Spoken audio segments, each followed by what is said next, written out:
Hello, sétimo ano! Are you fine? Espero que todos estejam ótimos. Bom, como o teacher falou na nossa última videoaula, nós hoje trataremos de um novo tópico gramatical, de um novo conteúdo, certo? Vamos falar sobre os modal verbs. Teacher, o que é isso, modal verbs, né? São os verbos modais.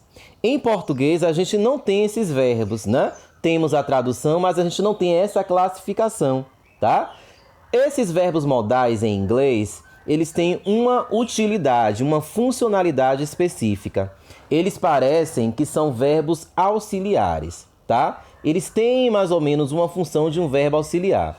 Mas o verbo modal é aquele verbo que ele traz uma determinada circunstância. Por exemplo, na page 43, na página 43. Abram o livro de vocês na página 43 para a gente dar uma olhadinha.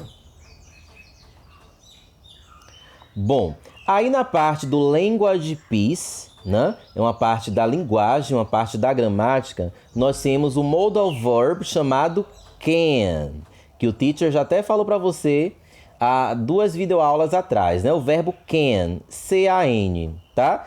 Esse verbo can é um verbo modal. E como todo verbo modal, ele indica uma determinada circunstância. Qual é a circunstância que o verbo can ele indica? Ou seja, quando esse verbo ele pode ser utilizado? Vamos ver? O livro aí diz que ele express, né? Que ele expressa knowledge, physical or mental ability, né? Ele indica conhecimento, ele indica uma habilidade física, uma habilidade mental, or permission to do something, ou uma permissão para fazer algo.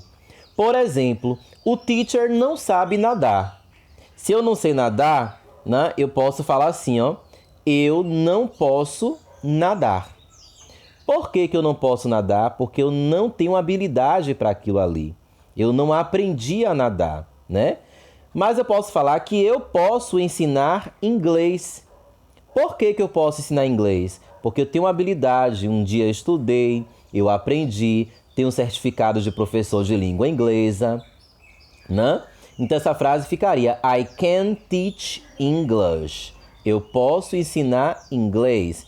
Então esse verbo can, no geral, ele vai me trazer habilidades específicas, né? Aquilo que a gente pode ou não pode fazer. Além disso, ele indica também permissão. Eu posso pedir para minha mãe se eu posso ir ao cinema no próximo final de semana. Olha como eu pediria em inglês.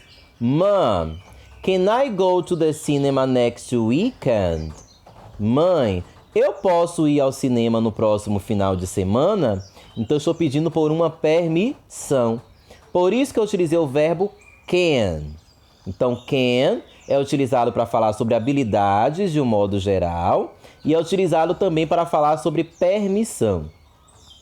Vamos trazer um exemplo do can, trazendo a ideia de habilidade. Ó. I can drive a car. I can drive a car. Né? Eu posso dirigir um carro. Por que eu posso dirigir um carro? Porque eu tenho habilidade para isso, né? Eu sou habilitado, tenho a carteira de habilitação, né? Então, por isso eu utilizei o can, para trazer essa ideia de habilidade. Ô, teacher, vamos supor que você não tenha habilidade para dirigir.